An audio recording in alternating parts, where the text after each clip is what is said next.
Bonjour à tous, j'espère que vous allez excellemment bien. Aujourd'hui, on se retrouve pour parler football. Débrief de la première journée de cette Coupe du Monde de football féminin. Je m'excuse si vous entendez les bruits de l'extérieur, mais j'ai ouvert la fenêtre. La canicule arrive dans le centre de la France. Du côté de ce match de ces deux rencontres de Coupe du Monde, il y avait la Nouvelle-Zélande qui a rencontré la Norvège et l'Australie qui a rencontré l'Irlande.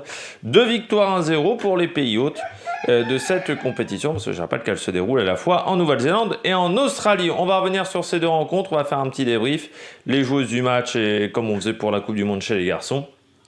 Et puis on parlera du programme de demain, où il y aura 3 matchs, mais moi j'en regarderai 2 en direct, parce qu'il y a un match qui est tôt le matin, j'en avais déjà parlé, mais les matchs qui sont avant 6 heures, ça comme ça, je ne les regarderai pas, pour des raisons même avant 7 heures, je ne les regarderai pas, parce que attendez qu'il y a également le Tour de France et d'autres trucs à côté.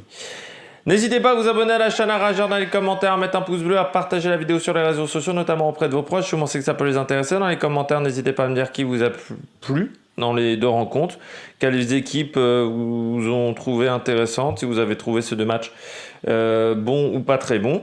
Quand vous vous abonnez à la chaîne, vous pourrez ajouter la petite cloche, comme ça vous êtes au courant des vidéos sur le football, mais également sur le cyclisme. Si vous en avez les moyens et que vous voulez soutenir la chaîne, vous pouvez faire un super thanks, PS 2.0 sur la plateforme de podcast, Amazon, Deezer, Spotify, Google et puis TikTok, avec le débrief après le match, juste après la mi-temps, des deux rencontres que je suis.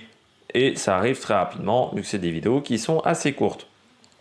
Bon, et ben on commence tout de suite avec le premier match de ce groupe A.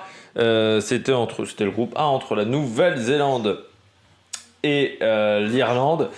Un match qui n'était pas forcément évident. C'était pas Nouvelle-Zélande-Irlande, pardon, c'était Nouvelle-Zélande-Norvège, je vais y arriver. Pas un match évident pour la Nouvelle-Zélande pour commencer, face à la Norvège. Alors, Norvège qui a un énorme palmarès dans le football féminin. Une équipe où il y a quand même quelques stars. Ada Egerberg, c'est quand même une sacrée joueuse, notamment. Mais c'est une équipe de Norvège qui a quand même raté sa dernière grande compétition, l'Euro. Un Euro féminin qui avait été catastrophique l'année dernière. On en avait parlé. Ça avait un petit peu choqué tout le monde. Et face à une équipe de Nouvelle-Zélande qui était à domicile et qui voulait bien faire. Eh bien, ce match a tourné à l'avantage de la Nouvelle-Zélande grâce à un but juste après le début de la deuxième mi-temps de Wilkinson sur un centre, ras de terre, qui a crucifié l'équipe norvégienne. La gardienne n'a absolument rien pu faire. Et la Norvège qui n'a jamais réussi à revenir véritablement dans la rencontre. Mais la rencontre de la Norvège a été très compliquée dans ce match. Que dire du côté de la Nouvelle-Zélande? On va faire le bilan équipe par équipe. Ce que j'ai aimé du côté de la Nouvelle-Zélande, c'est déjà une équipe qui a envie. Alors, on voit très clairement que cette équipe, elle avait envie de faire un bon match, elle avait envie de faire un bon résultat. Bon, par contre, il y a quand même pas mal de soucis dans cette équipe de Nouvelle-Zélande. Moi, j'ai eu beaucoup de mal, je trouve, au niveau technique. J'ai trouvé que c'était vraiment très brouillon, alors d'un côté comme de l'autre, ce qui est encore plus perturbant pour la Norvège. Mais la Nouvelle-Zélande, c'était assez brouillon.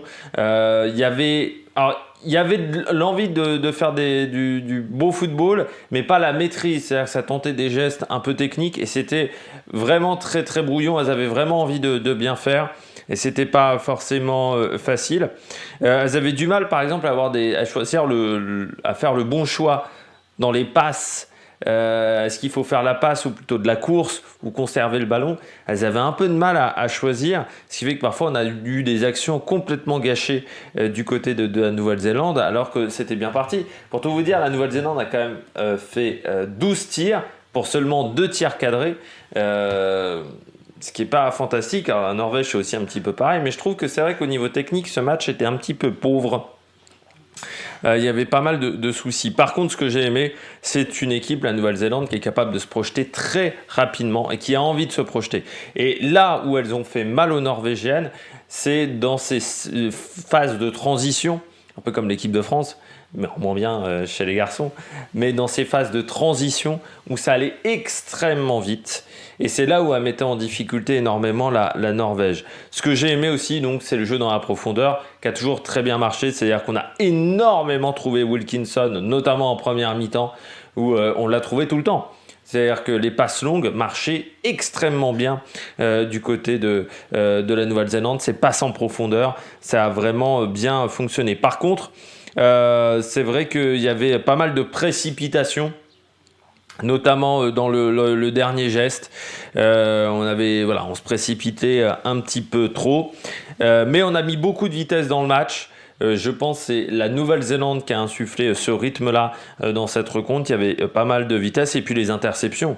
Elles ont réalisé énormément d'interceptions défensives, c'est-à-dire que les Norvégiennes n'ont que 59% de précision de passe, ce qui est extrêmement faible pour une équipe de ce niveau-là.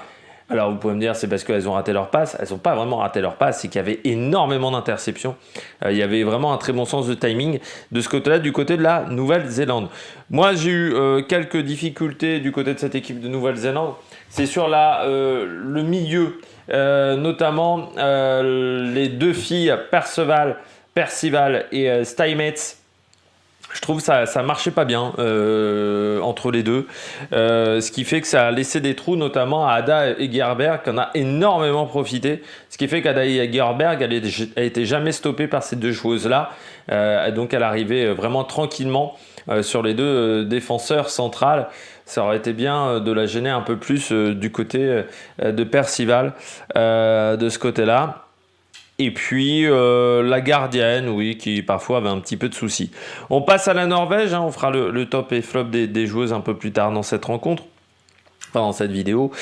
Du côté de la Norvège, moi ce que j'ai aimé, c'est qu'il y avait un bloc qui était très très haut en début de match. Là, en fait, les 20 premières minutes de la Norvège sont pas mal pour une entrée en compétition. Elles jouent avec un bloc extrêmement haut, elles font énormément de pressing aux Néo-Zélandaises qui ont très peu de ballons. Dans ce premier quart d'heure, vraiment les Néo-Zélandaises, elles ont du mal face à une équipe de Norvège qui a l'air d'être en place, qui joue bloc haut. Alors c'est toujours le problème quand tu joues bloc haut, il faut se replacer très vite. Mais voilà, elles maîtrisaient plutôt la rencontre. Le seul défaut qu'on avait déjà dans le premier quart d'heure, c'était le replacement. Sur un ou deux ballons, notamment avec Wilkinson en tout début de match, déjà elles sont mises en difficulté dans le replacement.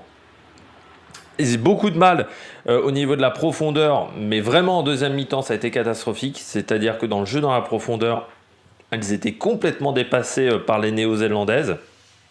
C'était vraiment terrible. Et puis, pas de possession de balle. Elles perdaient très vite le ballon à cause de ces interceptions néo-zélandaises, mais elles n'ont jamais trouvé la situation. Et puis, pour moi, le milieu de terrain n'a absolument pas existé dans cette rencontre. C'est-à-dire Manom, Reiten et Scherstad ont vraiment souffert. Et ce qui faisait qu'en fin de match, on ne s'en servait même plus. C'est-à-dire à partir de la 60e, on mettait des longs ballons sur Ada Egerberg ou sur... Blackstad était sorti à ce moment-là. C'était à vie, mais on mettait des longs ballons comme ça devant. Puis démerdez-vous les trois de devant. Il n'y avait pas de connexion entre les lignes. Ça, c'était un véritable problème dans cette rencontre. Donc ce milieu de terrain. La deuxième mi-temps, vraiment, il y a une baisse d'intensité dans cette rencontre au fur et à mesure. J'ai un peu peur parce qu'on a quand même une joueuse qui a été perclue de crampe à la 80e minute sur un premier match de Coupe du Monde. C'est quand même pas très rassurant, surtout qu'il ne fait pas une canicule. En Australie, c'est l'hiver. Enfin là, en Nouvelle-Zélande, c'est l'hiver. Donc c'est un petit peu inquiétant, cette baisse d'intensité. Et puis au niveau mental aussi. Enfin, je trouve pour une équipe qui était menée 1-0, je trouve que ça rigolait pas mal sur le banc de touche. Alors qu'elles étaient menées 1-0 et que c'est pas un bon résultat quand même pour la Norvège. Donc j'étais un peu surpris au niveau mental et je trouve qu'elles ont lâché mentalement la rencontre dans le dernier quart d'heure. Vraiment, où au niveau mental, les Néo-Zélandaises faisaient un peu ce qu'elles voulaient. Voilà, ça a manqué de pas mal de choses quand même dans cette rencontre. Et le penalty pour moi était justifié. L'arbitre a décidé de donner un penalty à la Nouvelle-Zélande, mais pour moi c'était justifié parce que Hansen, pour moi, elle ne fait pas un mouvement suffisamment prononcé où elle monte suffisamment qu'elle remet sa main le long du corps. Elle bouge sa main, mais sa main reste décollée en fait du corps. Elle essaye pas vraiment de ramener sa main le long du corps. Donc pour moi, à partir de ce moment-là, c'était une main décollée, donc c'est penalty à la vidéo, désormais avec les nouveaux règlements.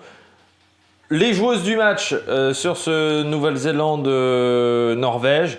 Donc pour moi, du côté de la Nouvelle-Zélande, j'ai adoré Wilkinson qui je trouve a fait un très très bon match. L'attaquante de pointe qui a fait vraiment une super rencontre.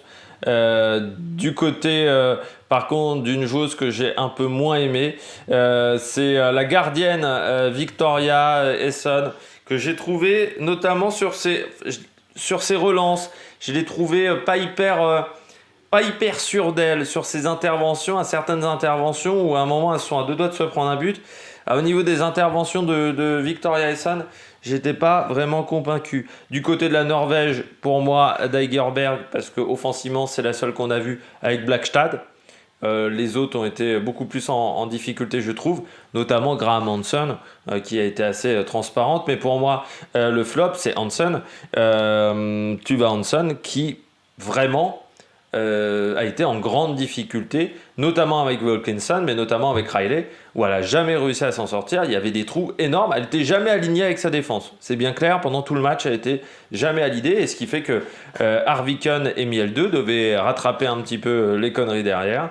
Et voilà. Et c'est là où situe le but. C'est Hansen qui intervient pas assez rapidement. Elle est responsable du penalty. Voilà, je trouve qu'elle a vraiment pas fait une bonne rencontre. On passe à l'Australie. Australie-Irlande, victoire de l'Australie 1-0. Match qui a été très brouillon. Match, je trouve, qui manquait de... Alors, plus brouillon encore que Nouvelle-Zélande-Norvège. Surtout, ça manquait cruellement de rythme. Pendant toute la première mi-temps, on était un peu sous Xanax, je trouve. Et la deuxième mi-temps, c'était pas beaucoup mieux. Je trouve que l'Australie s'en sort très bien avec cette victoire 1-0. Parce que pour moi, l'Irlande aurait totalement pu récupérer le point du match nul. C'est quand même dû à une grosse erreur défensive d'une fille qui, techniquement, n'est pas en défense non plus. Sheva, l'Irlandaise, qui vraiment a fait une mauvaise intervention qui coûte très cher à l'Irlande. Cette intervention, mais je trouve que l'Australie, c'était pas exceptionnel. On repasse à ce que j'ai aimé du côté de l'Australie. Moi, j'ai trouvé en première mi-temps la défense rarement mise en difficulté, avec des Irlandaises qui avaient énormément de mal à rentrer dans les 30 derniers mètres. Alors, il faut quand même le dire qu'il n'y avait pas grand monde du côté de l'Irlande pour jouer offensivement, mais je trouve qu'elles avaient beaucoup de mal à rentrer dans les 30 derniers mètres. Elles ont gagné énormément de duels aussi. Parce que les Irlandaises au niveau technique c'était pas simple. Par contre, je trouve qu'il y avait trop d'engagement. Alors elles se prennent pas de carton jaune, les Australiennes. Non, mais ça aurait pu. Je trouve qu'il y avait des interventions qui étaient très musclées. Mais on s'aperçoit qu'au niveau de l'arbitrage sur les 2 premiers matchs, on a laissé quand même plutôt faire.